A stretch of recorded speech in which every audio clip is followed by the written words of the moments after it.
প্রধান খবর, বাংলাদেশে করোনা ভাইরাস সংক্রমণ ঠেকাতে ৮ দিনের কঠোর লকডাউন শুরু। বাংলা নববর্ষের দিনে হয়নি কোনো প্রকাশ্য অনুষ্ঠান। ঢাকা সহ দেশের বিভিন্ন জায়গায় পুলিশের কড়াকড়ির খবর।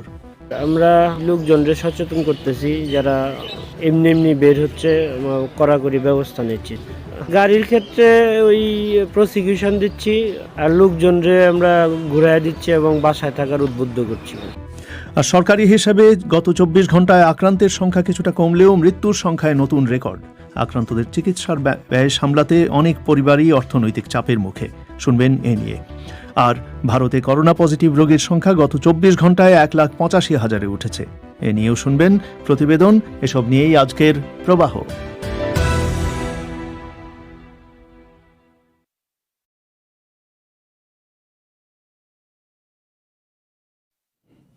বিবিসি বাংলার প্রবাহ অনুষ্ঠানে আপনাদের সবাইকে স্বাগত জানাচ্ছি। আমি পুলক গুপ্ত।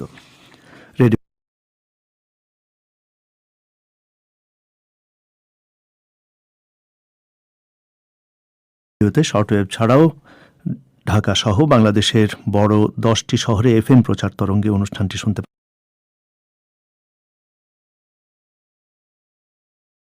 পাচ্ছেন। আর ইন্টারনেটে শোনা যাচ্ছে বিশ্বব্যাপী bbcbangla.com এই ওয়েবসাইটে।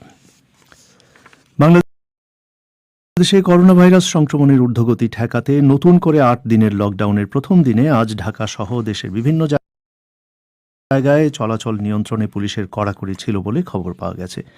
পুলিশ কর্মকর্তারা বলছেন যে জরুরি সেবা বা পেশার সঙ্গে জড়িতরা ছাড়া অন্য মানুষের চলাচল কঠোরভাবে নিয়ন্ত্রণ করা হচ্ছে। তারা বলছেন জরুরি প্রয়োজন ছাড়া যারা বাড়ির বাইরে যাচ্ছেন রাস্তায় রাস্তায় পুলিশ চেকপোস্টে তাদেরকে সতর্ক করা হচ্ছে, অনেক ক্ষেত্রে জরিমানাও করা হচ্ছে। সারা দেশে সড়ক, রেল, নৌ এবং বিমান চলাচল সহ সব ধরনের যোগাযোগ বন্ধ রয়েছে। তবে ঢাকার বাইরে অন্য কোথাও কোথাও লকডাউন বিধিনিষেধ মানার ক্ষেত্রে ঢিলেঢালা ভাব দেখা গেছে বলেও খবর পাওয়া গেছে। গত 5ই এপ্রিল থেকে এবছর প্রথম দফার লকডাউন কার্যকর না হওয়ায় এবার 13 দফা বিধিনিষেধ জারি করা হয়। ঢাকা থেকে শুনুন কাদির কল্লোলের প্রতিবেদন। ঢাকার পল্টন, গুলিস্তান, শাহবাগ বিভিন্ন এলাকা ঘুরে আমি অন্যতম ব্যস্ত একটি এলাকা ফার্মগেটে এসেছি। বিভিন্ন রাস্তায় যেটা দেখেছি যে রাস্তায় রাস্তায় পুলিশ প্রতিবন্ধকতা তৈরি করে যানবাহন বা মানুষের চলাচল নিয়ন্ত্রণ করছেন। তবে বড় সড়কগুলোতে ব্যক্তিগত কিছু যানবাহন দেখা যাচ্ছে, কিছু রিক্সা চলাচল করতে দেখা যাচ্ছে। তবে পুলিশ সবকিছু নিয়ন্ত্রণ করছে এবং যারা বেরিয়েছেন তারা কেন বেরিয়েছেন সেসব জানার চেষ্টা করছেন। ফার্মগেটে পুলিশ এখানে চলাচল নিয়ন্ত্রণ করছে। এখানে একজন পুলিশ কর্মকর্তার সঙ্গে কথা বলছি। পুলিশ কর্মকর্তা বলছেন যে কিছু মানুষ খুবই প্রয়োজনের তাগিদে বের হচ্ছেন, তবে অহেতুক কিছু লোকও বেরোচ্ছেন। অনেকেরই মুভমেন্ট পাস আছে, আর অনেকেই অসুস্থ, ইমার্জেন্সি, আর যে সরকারি প্রজ্ঞাপন অনুসারে যারা ক্রাইটেরিয়া পড়ে ওনারা অনেকেই বের হচ্ছেন। কিছু কিছু লোকজন হয়তো বের হচ্ছে আননেসেসারিলি, ওই অসচেতন ওরা। আর আমরা ওই লোকজনকে সচেতন করতেছি, যারা এমনি এমনি বের হচ্ছে কড়াকড়ি ব্যবস্থা নিচ্ছি। গাড়ির ক্ষেত্রে ওই প্রসিকিউশন দিচ্ছি, আর লোকজনকে আমরা ঘুরাই দিচ্ছি এবং বাসায় থাকার উদ্বুদ্ধ করছি। ঢাকার রাস্তাগুলোতে মানুষের অহেতুক ঘোরাঘুরি বা চলাচল কম ছিল বলা যায়। তবে জরুরি প্রয়োজনে যারা বাড়ি থেকে বেরিয়েছেন যানবাহন না থাকায় তাদের পায়ে হেঁটেই চলতে হয়েছে। এমনই কয়েকজন বলছিলেন তারা বাধ্য হয়েই লকডাউনের মধ্যেও বাড়ির বাইরে এসেছেন। প্রয়োজনে বের হয়েছি, আমার বাচ্চাকে আনতে যাচ্ছি, বাচ্চা অসুস্থ তো বাচ্চাকে আনতে আসছি। যে হঠাৎ করে তো অসুস্থ, এই কারণেই আসছি। জীবন এবং জীবিকার তাগিদে বাচ্চাদের এবং সংসারের ব্যয় বহন করার জন্য আজকে এই দিনে বের হনো। ঢাকার অন্যতম একটি বাস টার্মিনাল গাবতলীতে এসে যেটা দেখছি, এখানে দূরপাল্লার সব বাস চলাচল বন্ধ রয়েছে। এরপরেও সকালের দিকে কিছু লোক ঢাকার বাইরে যাওয়ার জন্য এসেছিলেন, কিন্তু তারা যানবাহন না পেয়ে তারা এখান থেকে ফেরত গেছেন। বাসের যারা কর্মচারী তারা এমনটাই জানাচ্ছেন। ঢাকার বাইরে বরিশাল সহ দক্ষিণ এবং দক্ষিণ পশ্চিমের বিভিন্ন জেলা থেকে কঠোরভাবে চলাচল নিয়ন্ত্রণের খবর পাওয়া গেছে। বন্দরনগরী চট্টগ্রামেও চলাচল নিয়ন্ত্রণে পুলিশের কড়াকড়ি ছিল। সেখান থেকে স্থানীয় সাংবাদিক রফিকুল বাহার বলছিলেন বন্দরের কর্মকাণ্ড এবং জরুরি সেবা ছাড়া অন্য সবকিছুই বন্ধ ছিল। একটা হলো যে পয়লা বৈশাখ, আরেকটা হলো পয়লা রমজান। আজকে তো লকডাউনের যে বিষয়টি সেটি মোটামুটি বেশ ভালোই পালিত হচ্ছে। বন্দরের আমদানি রপ্তানি বাণিজ্যের সঙ্গে যেসব সংস্থাগুলো, যেসব লোকজন জড়িত, তাদের মুভমেন্ট আছে সীমিত আকারে, সেটি দেখা যাচ্ছে। আর শহরের মধ্যে পুলিশের কর্মকাণ্ড বেশ সক্রিয়। বিভিন্ন মোড়ে মোড়ে তাদেরকে দেখা যাচ্ছে যে অকারণে অপ্রয়োজনে কেউ বেরোচ্ছে কিনা তাদের প্রত্যেকেই চেক করছে। আর আরেকটি জিনিস হলো, সরকার যে বিধান মেনে, স্বাস্থ্যবিধি মেনে ইফতারি বিক্রির জন্য যে ব্যবস্থা করেছে, সেখানেও শহরের অনেক রেস্টুরেন্ট সীমিত আকারে ইফতারি বিক্রি করছে। উত্তরের একটি বিভাগীয় শহর রাজশাহী এবং এর আশেপাশের কয়েকটি শহর থেকে খবর পাওয়া গেছে ওই শহরগুলোতেও মানুষের চলাচল কম থাকায় রাস্তাগুলো ফাঁকা ছিল। তবে উত্তরের একটি জেলা বগুড়ায় এবং উত্তর পূর্বাঞ্চলে সিলেটে ঢিলেঢালা পরিস্থিতি বিরাজ করে বলে জানা গেছে। বগুড়া থেকে একজন উদ্যোক্তা উম্মে ফাতেমা লিসা বলছিলেন, তিনি বগুড়া শহরের বিভিন্ন রাস্তা ঘুরে কোথাও পুলিশের কোনো তৎপরতা দেখতে পাননি। শহরে আজকে এমন একটা পহেলা বৈশাখ, প্রথম রোজা, সবকিছু মিলায় যে লকডাউনটা যে উদ্দেশ্যে দিছে, কিন্তু আসলে সেভাবে লকডাউনটা হচ্ছে না। শহরে ছাদ মাথায় প্রচন্ড ভিড়, আরো কাঁঠালতলার মার্কেট আছে, এখানে ভরা মানুষ। শুধু জলেশ্বরী তলাটাতে মনে হচ্ছে যে একটু ঠান্ডা পরিবেশ, সবকিছু বন্ধ। জলেশ্বরী তলার এই সাইডটাতে পুলিশ থাকলেও হয়তো দেখা যাচ্ছে যে কাঁঠালতলার ওইদিকে কোনো পুলিশ নাই। আমি সকালে একবার বাজারের দিকে গিয়েছিলাম, তখন দেখি কোনো ওখানে পুলিশ কিছু নাই, প্রচুর ভিড়, লোকজন, আমার নিজ চোখে দেখা এগুলো। নতুন বিধিনিষেধের এই লকডাউনের প্রথম দিনে আজ একদিকে ছিল পহেলা বৈশাখ বাংলা নববর্ষ এবং অন্যদিকে আজই ছিল প্রথম রমজান। নববর্ষের যে উৎসব হয় সারা দেশে, সেটা এবার মেলান হয়ে গেছে। এছাড়া রমজানের প্রথম দিন থেকেই শহরের শপিং মল বা মার্কেটগুলো সাধারণত ব্যস্ত হয়ে পড়ত ক্রেতাদের ভিড়ে, কিন্তু এবার লকডাউনে সবকিছুই বন্ধ হয়ে রয়েছে। ঢাকা থেকে কাদির কল্লোল এখন স্টুডিও থেকে সরাসরি যোগ দিচ্ছেন অনুষ্ঠানে। কাদির, লকডাউনের প্রথম দিনে আজকে করোনা ভাইরাসে আক্রান্ত এবং মৃত্যুর যে সরকারি সংখ্যা Deep inside the jungle, the next stage of Clash is here. Town Hall 14. Surprise attackers with a blast of poison. প্রকাশ করা হয়েছে, তাতে দেখা যাচ্ছে যে শনাক্তের সংখ্যা একটু কমেছে, কিন্তু দৈনিক মৃত্যুর সংখ্যা প্রায় 100-র কাছাকাছি উঠেছে। কি বলা হচ্ছে সেই পরিসংখ্যানগুলোতে? হ্যাঁ, আসলে আজকে একদিনে যে মৃত্যুর সংখ্যা এসেছে সেটা এ যাবৎকালে সর্বোচ্চ বলা হচ্ছে। 100-র কাছাকাছি, অর্থাৎ গত 24 ঘন্টায় 96 জনের মৃত্যু হয়েছে। স্বাস্থ্য অধিদপ্তর যে তথ্য দিয়েছে তাতে দেখা যাচ্ছে। এ নিয়ে বাংলাদেশে করোনা ভাইরাসে মৃত্যুর সংখ্যা 10,000-এর কাছাকাছি যাচ্ছে বলা যায়। তবে গত 24 ঘন্টায় শনাক্তের সংখ্যা কিছুটা কমেছে, সেটা দেখা যাচ্ছে যে 5,185 জন শনাক্ত হয়েছে। অবশ্য নমুনা পরীক্ষার সংখ্যাও কিছুটা কমেছে, 24,000 মতো নমুনা পরীক্ষা হয়েছে গত 24 ঘন্টায়। মৃত্যুর সংখ্যা কিন্তু প্রতিদিনই এখন বাড়ছে, স্বাস্থ্য অধিদপ্তরের যে পরিসংখ্যান দেওয়া হচ্ছে তাতে দেখা যাচ্ছে। আজ বিকেলেই আওয়ামী লীগের প্রেসিডিয়াম সদস্য এবং সাবেক একজন মন্ত্রী আব্দুল মতিন খসরু মারা গেছেন। তিনি করোনা ভাইরাসে আক্রান্ত হয়েই গুরুতর অসুস্থ অবস্থায় হাসপাতালে ভর্তি হয়েছিলেন। শেখ হাসিনার নেতৃত্বে আওয়ামী লীগ প্রথম দফায় 1996 সালে যখন সরকার গঠন করেছিল, সেই সরকারে আইনমন্ত্রী ছিলেন আব্দুল মতিন খসরু। তিনি আইনমন্ত্রী থাকার সময়ই কিন্তু বাংলাদেশের প্রতিষ্ঠাতা রাষ্ট্রপতি শেখ মুজিবুর রহমানের হত্যাকাণ্ডের বিচার বন্ধ করে রাখা হয়েছিল, যে ইন্ডেমনিটি অধ্যাদেশ দিয়ে সেই অধ্যাদেশ বাতিল করা হয়েছিল সংসদে। সেটা আব্দুল মতিন খসরু যখন আইনমন্ত্রী ছিলেন সে সময় সেটা বাতিল করা হয়েছিল। কাদির, আপনাকে অনেক ধন্যবাদ। শুনছিলেন, বাংলাদেশে কঠোর লকডাউন কার্যকর হয়েছে এমন এক দিনে, যে দিনটি স্বাভাবিক অবস্থায় বহু উৎসব অনুষ্ঠানের মধ্য দিয়ে পালিত হবার কথা, কারণ দিনটি ছিল বাংলা নববর্ষ, বাংলা সন 1428-এর প্রথম দিন।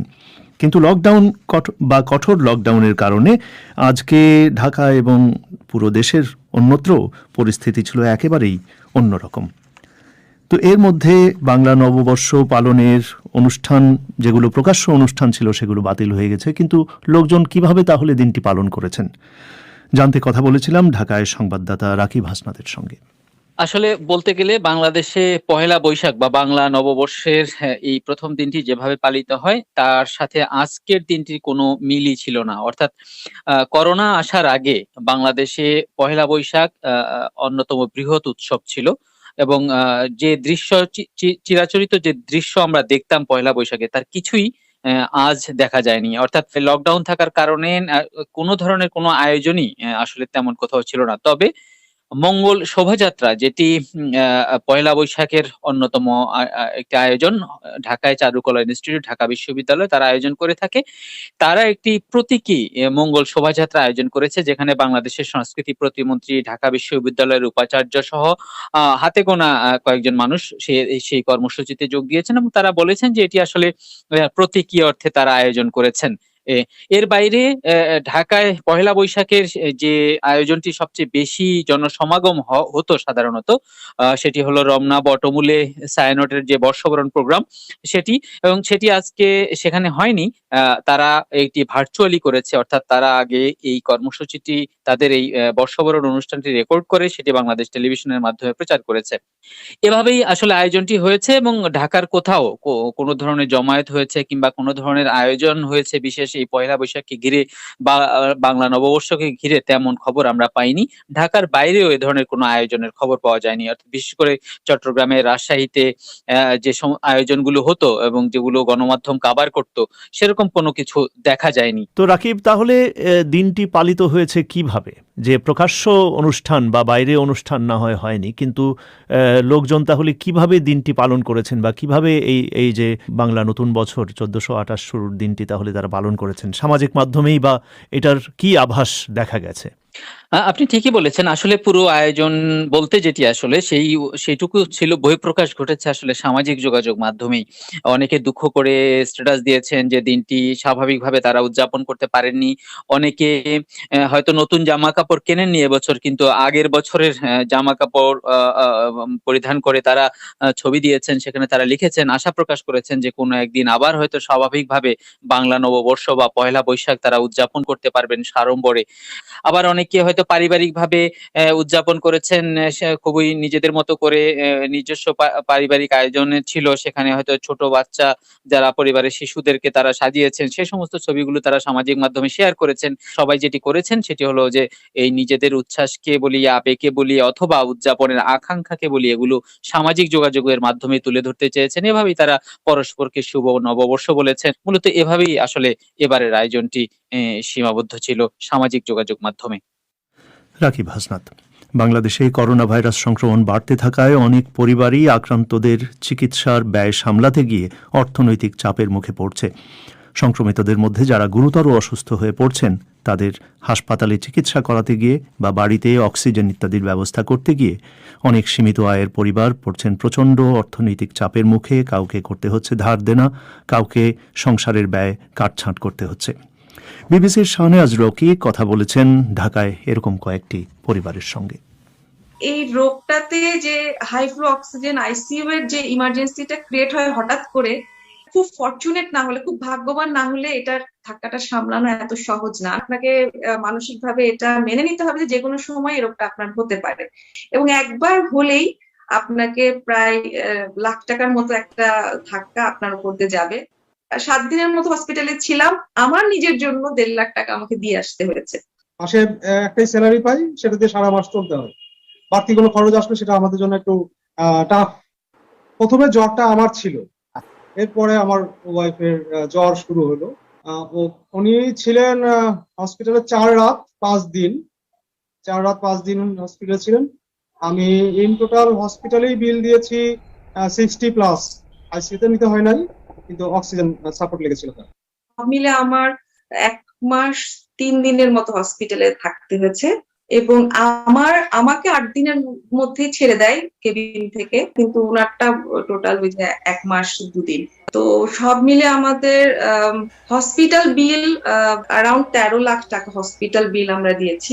বাসায় আনার পরও তাকে রিহ্যাবিলিটেশনে অনেক দিন থাকতে হয়েছে। তো সব মিলে অ্যারাউন্ড 18 লাখ টাকার মতো এ পর্যন্ত। ওয়ার্ডের বেড ভাড়া 4,000 টাকা, কিন্তু সার্ভিস চার্জ এক্সট্রা আরো 4,000 টাকা পার ডে। আমি ওটা খুলেই বলেছি যে আমার পক্ষে প্রতিদিন 8,000 টাকা করে করাটা টাফ হয়ে যাচ্ছে। 3 দিনের মাথায় দেখলাম যে ওর অক্সিজেনটা আর লাগছে না। আমি একটা রিস্ক নিয়েছি। 5ম দিনের মাথায় তাকে রিলিজ নিয়ে আসি, ওই বনসই দিয়ে নিয়ে আসি। শুধুমাত্র এই কথাটা চিন্তা করে, আর্থিক বিবেচনা চিন্তা করে যে প্রতিদিন আমি 8,000 টাকা করে, আমার জন্য বার্ডেন আরো বাড়বে। এত বড় একটা খরচের জন্য আমরা একদমই প্রস্তুত ছিলাম না। আমরা যেসব ভবিষ্যৎ পরিকল্পনা করেছিলাম যে এই কাজটা করব, ওরকম কিছু খরচ আমরা কমিয়ে এনেছি।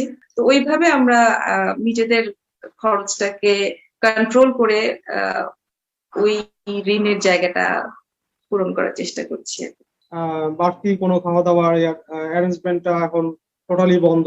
আমাকে হয়তো আগামী 6 মাস একটু কৃচ্ছতা সাধন করে চলতে হবে আর কি। বিবিসির শাহনেওয়াজ রকির এই প্রতিবেদনটি আপনারা দেখতে পারেন ভিডিওতে bbcbangla.com এই ওয়েবসাইটে। আপনারা শুনছেন বিবিসি বাংলার সান্ধ্য অধিবেশন প্রবাহ। এবারে আজকের সংক্ষিপ্ত বিশ্ব সংবাদ মিজানুর রহমান খানের কাছে। সাবেক ঊর্ধ্বতন মার্কিন কূটনীতিকদের একটি দল তাইওয়ানে এসে পৌঁছেছেন, যে সফরের উদ্দেশ্য হচ্ছে দ্বীপ রাষ্ট্রটির প্রতি ওয়াশিংটনের সমর্থন প্রকাশ করা। এই দলটি তাইওয়ানের প্রেসিডেন্ট সাই ইং ওয়েনের সাথে সাক্ষাৎ করবে। চীন ইতোমধ্যেই মার্কিন কূটনীতিকদের এই সফরের বিরোধিতা করেছে। যুক্তরাষ্ট্রের পরিবেশ বিষয়ক দূত জন কেরি গ্রিনহাউস গ্যাস নির্গমন কমানোর নতুন লক্ষ্যমাত্রার ব্যাপারে চীনকে রাজি করাতে এক সফরে বেইজিং যাচ্ছেন। যাত্রার আগে মিস্টার কেরি বলেন, কার্বন নির্গমন কমানোর জন্য দুই দেশকে তাদের মতপার্থক্য ভুলে গিয়ে একসাথে কাজ করতে হবে। বর্তমানে পৃথিবীর মোট কার্বন নির্গমনের 30% হচ্ছে চীন থেকে। সংযুক্ত আরব আমিরাতের সাথে $2,300 কোটি অস্ত্র বিক্রির যে চুক্তি করেছিলেন সাবেক মার্কিন প্রেসিডেন্ট ডোনাল্ড ট্রাম্প, তা বহাল রাখা হবে বলে ঘোষণা করেছে বাইডেন প্রশাসন। মার্কিন পররাষ্ট্র দফতর বলছে, F-35 যুদ্ধ বিমান সহ এইসব অস্ত্র অবশ্যই মানবাধিকার এবং যুদ্ধের নিয়মকানুন মেনে ব্যবহার করতে হবে, এবং সে কথা UAE-কে স্পষ্ট করে বলে দেওয়া হয়েছে। সোমালিয়ার প্রেসিডেন্ট মোহাম্মদ আবদুল্লাহি ফারমাজো আন্তর্জাতিক মহলের হুঁশিয়ারি উপেক্ষা করে তার ক্ষমতায় থাকার মেয়াদ আরও 2 বছর বাড়ানোর একটি বিতর্কিত আইনে সই করেছেন। আফ্রিকান ইউনিয়ন, জাতিসংঘ এবং ইউরোপীয় ইউনিয়ন সোমালিয়ার নেতাকে যত দ্রুত সম্ভব স্থগিত নির্বাচন অনুষ্ঠানের ব্যবস্থা গ্রহণের অনুরোধ জানিয়েছিল। ইরানের প্রেসিডেন্ট হাসান রুহানি বলছেন, তাদের একটি পরমাণু কেন্দ্রের উপর ইসরায়েলি হামলার জবাবে দেশটির ইউরেনিয়াম সমৃদ্ধকরণ কর্মসূচি আরও জোরদার করার সিদ্ধান্ত নেওয়া হয়েছে। মঙ্গলবার ইরান জানায়, তারা ইউরেনিয়াম পরিশোধনের মাত্রা উল্লেখযোগ্যভাবে বাড়িয়ে 60% করবে। আপনারা শুনছেন বিবিসি বাংলার প্রবাহ। এবারে খেলার খবর।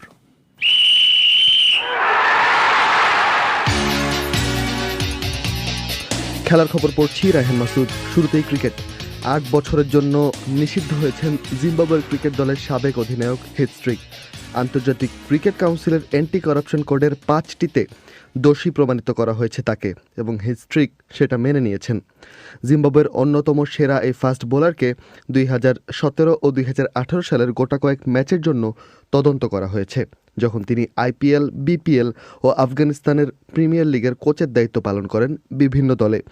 প্রথমে অভিযোগ স্বীকার না করলেও পরবর্তীতে তিনি দোষ স্বীকার করে শাস্তি মেনে নেন। ইন্ডিয়ান প্রিমিয়ার লিগ IPL-এর চলতি আসর থেকে ছিটকে গেলেন ইংল্যান্ডের বেন স্টোকস। আঙুল ভেঙে গেছে এই অলরাউন্ডারের। বিষয়টি নিশ্চিত করেছে তার IPL দল রাজস্থান রয়্যালস। এর আগে পাঞ্জাব কিংসের বিপক্ষে 4 রানে হেরে গেছে রাজস্থান। সেই ম্যাচে আঙুলে চোট পান বেন স্টোকস। মিরর পত্রিকার কাছে নিজের হতাশার কথা ব্যক্ত করেছেন তিনি। 2রা জুন থেকে শুরু হবে নিউজিল্যান্ড ও ইংল্যান্ডের মধ্যকার টেস্ট সিরিজ। সেখানে খেলতে পারবেন কিনা সেটা এখনও নিশ্চিত করেনি ইংলিশ ক্রিকেট বোর্ড। আর কিছুক্ষণ পরে IPL-এ মুখোমুখি হবে বিরাট কোহলির রয়্যাল চ্যালেঞ্জার্স বেঙ্গালুরু ও সানরাইজার্স হায়দ্রাবাদ। ওদিকে 1238 দিন অর্থাৎ প্রায় 3.5 বছর পর ওয়ানডে ক্রিকেট র্যাঙ্কিংয়ের 1 নম্বর জায়গা হারালেন বিরাট কোহলি। পাকিস্তানের তারকা ব্যাটসম্যান বাবর আজম ওয়ানডে র্যাঙ্কিংয়ের 1 নম্বর ব্যাটসম্যানের জায়গাটি দখল করেছেন। সেঞ্চুরিয়নে স্বাগতিক দক্ষিণ আফ্রিকার বিপক্ষে ওয়ানডে সিরিজ নির্ধারণী ম্যাচে 94 রানের ইনিংসে দলের জয়ে একটি বড় অবদান রাখেন বাবর। 13 রেটিং পয়েন্ট পেয়ে কোহলিকে ছাড়িয়ে যান ডানহাতি এই ব্যাটসম্যান। এখন তার রেটিং পয়েন্ট 865। কোহলি আছেন 8 পয়েন্ট পিছিয়ে। 3.5 বছরের বেশি সময় পার করে এই শীর্ষস্থান হারালেন ভারতের বর্তমান অধিনায়ক। বাংলাদেশ ফুটবল ফেডারেশন নারী ফুটবলারদের জন্য একটি ত্রিদেশীয় টুর্নামেন্টের কথা নিশ্চিত করেছে। বাফুফের নারী উইংয়ের প্রধান মাহফুজা আক্তার কিরণ এ বিষয়ে নিশ্চিত করেছেন, বাংলাদেশ নারী ফুটবল দল করোনা ভাইরাসের সময়ে কোথাও কোনো আন্তর্জাতিক সফর করেনি। লিগ শুরু হলেও বর্তমানে লকডাউনের কারণে বন্ধ আছে। ছেলেদের যেরকম 3 জাতির টুর্নামেন্ট হলো, ওরকম মেয়েদের একটি করার জন্য বাংলাদেশ, নেপাল এবং কিরগিজস্তান, তো আমি সেটা তাদেরকে এগ্রি করেছি এবং আমি বলেছিলাম যে সেটা ফিফা উইন্ডোতে করার জন্য। ফিফা উইন্ডোতে করলে আমাদের তাহলে র্যাঙ্কিংয়ের যে ঝামেলাটা আছে সেটাও সলভ হবে, প্লাস মেয়েদেরও একটা ইন্টারন্যাশনাল ম্যাচ খেলা হবে। ইউরোপিয়ান ফুটবলের শ্রেষ্ঠত্বের আসর চ্যাম্পিয়ন্স লিগের সেমিফাইনালে ওঠার লড়াইয়ে আজ মুখোমুখি হবে জার্মানির বরুসিয়া ডর্টমুন্ড ও ম্যানচেস্টার সিটি। ম্যান সিটি প্রথম লেগে জিতলেও একটি গুরুত্বপূর্ণ অ্যাওয়ে গোল আছে ডর্টমুন্ডের। ওদিকে লিভারপুল ও রিয়াল মাদ্রিদেরও খেলা আছে আজ রাতে। অ্যানফিল্ডে মুখোমুখি হবে দুটি দল। বাংলাদেশ সময় রাত 1টায় শুরু হবে দুটি খেলা। গত রাতের ম্যাচগুলোতে জয় পেয়েও কোয়ার্টার ফাইনাল থেকে বাদ পড়েছে পর্তুগালের পোর্তো এবং জার্মানির বায়ার্ন মিউনিখ। 2 লেগ মিলিয়ে 2-1 গোলে বাদ পড়ে যায় পোর্তো। ওদিকে বায়ার্ন মিউনিখ 1-0 গোলে জিতলেও অ্যাওয়ে গোলের হিসেবে পিএসজি সেমিফাইনালে জায়গা করে নিয়েছে। খেলার খবর শুনেন রায়হান মাসুদের কাছে। ভারতে নতুন শনাক্ত করোনা পজিটিভ রোগীর সংখ্যা গত 24 ঘন্টায় আগের সব রেকর্ড ভেঙে প্রায় 1,85,000 গিয়ে ঠেকেছে। মারাও গেছেন 1027 জন, যাতে দেশে কোভিডে মোট মৃত্যুর সংখ্যা এখন 1,72,000 ছাড়িয়ে গেল। তবে করোনার এই দ্বিতীয় ধাক্কার পরিস্থিতি চরম উদ্বেগজনক হয়ে উঠলেও কেন্দ্রীয় সরকার যে দেশে পূর্ণ লকডাউন জারি করছে না, অর্থমন্ত্রী নির্মলা সীতারামন এদিন বিশ্বব্যাংকের সঙ্গে এক আলোচনায় তা স্পষ্ট করে দিয়েছেন। তবে যে সমস্ত রাজ্যে পরিস্থিতি সবচেয়ে খারাপ তারা নিজেদের মতন করে ব্যবস্থা নিতে শুরু করেছে। দিল্লি থেকে আরও জানাচ্ছেন শুভজ্যোতি ঘোষ। ভারতে করোনার দ্বিতীয় ধাক্কা গত বছরের চেয়েও অনেক বেশি ব্যাপক আকারে অনেক দ্রুতগতিতে আঘাত হেনেছে। গত এক সপ্তাহ ধরে প্রায় রোজই আগের রেকর্ড ভেঙে নতুন উচ্চতায় পৌঁছেছে শনাক্ত রোগীর সংখ্যা। ভারতে এ যাবৎ মোট রোগীর সংখ্যা প্রায় 1,40,00,000, যা ব্রাজিলকেও ছাপিয়ে গেছে, এবং তার মধ্যে 9.24% এই মুহূর্তে অ্যাক্টিভ কেস, অর্থাৎ তারা এখনও রোগের সঙ্গে লড়ছেন। প্রায় 90% মতো রোগী সেরে উঠেছেন, আর মৃত্যুর হার 1.25% মতো, অর্থাৎ প্রতি 10,000 করোনা রোগীর মধ্যে 1,700 জনের মতো মারা যাচ্ছেন। গতকাল সন্ধ্যায় কেন্দ্রীয় স্বাস্থ্য মন্ত্রণালয়ের সচিব রাজেশ ভূষণ মেনেই নিয়েছেন পরিস্থিতি সত্যিই দুশ্চিন্তায় ফেলার মতো। The previous highest surge has already been crossed and the trend is going upward, so that is a cause for worry. তিনি বলেন, আগে একদিনে সর্বোচ্চ বৃদ্ধির যা রেকর্ড ছিল তা এর মধ্যেই ছাপিয়ে গেছে এবং এই প্রবণতা ঊর্ধ্বমুখী। রোজই নতুন নতুন রেকর্ড হচ্ছে, ফলে পরিস্থিতি খুবই উদ্বেগজনক। আর প্রতিটা রাজ্যকে আমরা ক্রমাগত এই কথাটাই বলে চলেছি, তাদের সাহায্য করার চেষ্টা করছি। এই মুহূর্তে কেন্দ্রীয় সরকারের 53টি বিশেষজ্ঞ দল দেশের সবচেয়ে আক্রান্ত 53টি জেলায় ক্যাম্প করে আছেন, মহামারী মোকাবিলার চেষ্টা চালিয়ে যাচ্ছেন। 53 central teams which are camping in 53 districts of the country. এই মুহূর্তে কোভিড পরিসংখ্যান গত বছরের চেয়েও অনেক খারাপ হওয়া সত্ত্বেও জাতীয় পর্যায়ে যে দেশব্যাপী কোনো লকডাউন জারির কথা ভাবা হচ্ছে না, অর্থমন্ত্রী নির্মলা সীতারামন আজ সকালে তা স্পষ্ট করে দিয়েছেন। বিশ্বব্যাংকের প্রেসিডেন্ট ডেভিড মালপাসের সঙ্গে এক ভিডিও বৈঠকে মিস সীতারামন বলেন, ভারত কোভিডের মোকাবিলা করবে টেস্টিং, ট্র্যাকিং, ট্রিটমেন্ট, টিকা আর কোভিড সম্মত আচরণবিধি পালনে জোর দিয়ে, লকডাউন দিয়ে নয়। Even with the second wave, we are very clear that we are not going in for lockdowns in a big way. We don't want to totally arrest the economy. তার কথায়, যতই দ্বিতীয় ধাক্কা আসুক, আমাদের স্পষ্ট কথা হলো ভারত বড় আকারে কোনো লকডাউনে যাবে না। অর্থনীতির চাকাকে আমরা স্তব্ধ করতে চাই না। শনাক্ত রোগীদের আইসোলেশনে রেখে বা আক্রান্ত এলাকা কোয়ারেন্টাইন করেই আমরা সেকেন্ড ওয়েভের মোকাবিলা করব। কোনো লকডাউন জারি করা হবে না। Are the methods through which the crisis will be handled, the second wave will be handled. তবে মহারাষ্ট্রের মতো রাজ্য, যেখানে দৈনিক 55 থেকে 60,000-এরও বেশি রোগী শনাক্ত হচ্ছেন, সেটি কিন্তু আজ স্থানীয় সময় রাত 8টা থেকেই কার্যত লকডাউনের কবলে পড়তে চলেছে। ভারতের বাণিজ্যিক রাজধানী মুম্বাই সহ গোটা রাজ্যেই খুব জরুরি প্রয়োজন ছাড়া বাইরে বেরোনো নিষিদ্ধ হয়ে যাচ্ছে। আগামী 15 দিনের জন্য বন্ধ হয়ে যাচ্ছে নিত্য প্রয়োজনীয় নয় এমন সব দোকানপাটও। তবে মহারাষ্ট্রের মুখ্যমন্ত্রী উদ্ধব ঠাকরে এই পদক্ষেপকে লকডাউন বলতে রাজি নন। की उद्या संध्याकाळपासून आपण ब्रेक द चेन म्हणजे ही शृंखला तोडायची, आपल्याला तोडावीच लागेल। মিস্টার ঠাকরে রাজ্যবাসীর উদ্দেশ্যে তার ভাষণে বলেন, একে বলা যেতে পারে ব্রেক দ্য চেন, অর্থাৎ কোভিড সংক্রমণের শৃঙ্খলটাকে ভাঙার চেষ্টা। আর সেই লক্ষ্যেই আমরা 15 দিনের জন্য রাজ্যে লোকজনের মেলামেশা, অপ্রয়োজনীয় সব যাতায়াত এগুলো বন্ধ করতে চাইছি। आता मात्र आपल्याला पुढचे किमान 15 दिवस राज्यामध्ये संचारबंदी लागू करावी लागत आहे। এই বিধিনিষেধকে লকডাউন বলা হলো কি হলো না তাতে অবশ্য অভিবাসী শ্রমিকদের কিছু যায় আসে না। আরও একবার রুটিরুজি হারানোর আশঙ্কায় তারা বিপুল সংখ্যায় মুম্বাইয়ের বিভিন্ন রেল স্টেশনে দেশে ফেরার ট্রেন ধরতে জড়ো হচ্ছেন। একই ধরনের ছবি দেখা যাচ্ছে দিল্লির বিভিন্ন বাস টার্মিনাস ও রেল স্টেশনেও। এদিকে প্রধানমন্ত্রীর সঙ্গে কেন্দ্রীয় শিক্ষা বোর্ডের এক জরুরি বৈঠকের পর এবছর ক্লাস 12-এর বোর্ড পরীক্ষা আবারও পিছিয়ে দেওয়ার ও ক্লাস 10-এর পরীক্ষা পুরোপুরি বাতিল করার সিদ্ধান্ত ঘোষণা করা হয়েছে। শুভজ্যোতি ঘোষ। এবারে সামাজিক মাধ্যমের খবর। ধন্যবাদ পুলক। সোশ্যাল মিডিয়ায় আজ বেশি আলোচনায় রয়েছে করোনা ভাইরাসের সংক্রমণে একদিনে সর্বোচ্চ মৃত্যুর খবরটি। এছাড়াও 7 দিনের লকডাউন নিয়েও কথা বলছে মানুষ। আর এর পাশাপাশি আরও যেসব বিষয় আজ আলোচনায় আছে সেগুলো জানিয়ে দিতে হাজির হয়েছি আমি মুন্নি আক্তার, সঙ্গে আছি আমি আফরোজা নীলা। মুন্নি, আপনি যেমনটা বলছিলেন যে গত 24 ঘন্টায় যে 96 জনের মৃত্যু হয়েছে, এই খবরটি এখন সবচেয়ে বেশি আলোচনায় আছে, কারণ বাংলাদেশে এখন পর্যন্ত এটি সর্বোচ্চ মৃত্যু 24 ঘন্টায়। এই নিয়ে নানান ধরনের প্রতিক্রিয়া জানাচ্ছেন সোশ্যাল মিডিয়া ব্যবহারকারীরা। যেমন খালিদ বিন কাফি নামে একজন বিবিসি বাংলার ফেসবুক পাতায় লিখেছেন, সবাই স্বাস্থ্যবিধি মেনে চলুন প্লিজ, একটি জীবন যে কত মূল্যবান যার চলে যায় সেই বোঝে। আর মিম ইশরাকের মন্তব্য, লকডাউন দিয়ে করোনা প্রতিরোধ করা যাবে না, এটাই প্রমাণিত হলো। কামরুল হাসান ফাহিম নামে একজন লিখেছেন, তারপরেও দেশের পাবলিকের কাছে করোনা বলতে কিছুই নেই। সচেতন না হলে এই রেকর্ড প্রতিদিন মৃত্যু 100 জন ছাড়িয়ে যেতে পারে। সৈয়দ তাসলিম ও আসিফ আলী তিনি লিখেছেন যে দুঃখজনক হলেও বাস্তবতা হচ্ছে আগামী 2 সপ্তাহে পরিস্থিতি নিয়ন্ত্রণে আনতে হিমশিম খেতে হবে, কারণ গত কয়েকদিন ধরে লাখ লাখ মানুষ ছোটাছুটিতে সংক্রমণ বৃদ্ধি পাবে। আসাদুজ্জামান টিপুর মন্তব্য, রিকশা চালক, দিনমজুর, খেটে খাওয়া মানুষের জন্য এই সময় খুব কঠিন অবস্থা, তাদের পরিবারের জন্য দুঃসময়। মোহাম্মদ আকরাম লিখেছেন, আরে ভাই, আজকে তো শিল্প কারখানা বন্ধ, তাই রাস্তাঘাটে মানুষের সংখ্যা কম। আগামীকাল শিল্প কারখানা খোলা থাকবে, তখনই বোঝা যাবে লকডাউনের কি অবস্থা। হেলাল খান লিখেছেন, আমাদের সরকারের ভাবা উচিত লকডাউন কি আসলেই কোনো ভালো পলিসি কিনা। এদিকে লকডাউন নিয়ে একটি খবর আজ ভাইরাল হয়েছে। লকডাউনের মধ্যে পায়ে হেঁটে 42 কিলোমিটার পথ পাড়ি দেওয়ার খবর এটি। বাংলাদেশের প্রথম সারির ইংরেজি সংবাদ মাধ্যমে এসেছে এই খবরটি।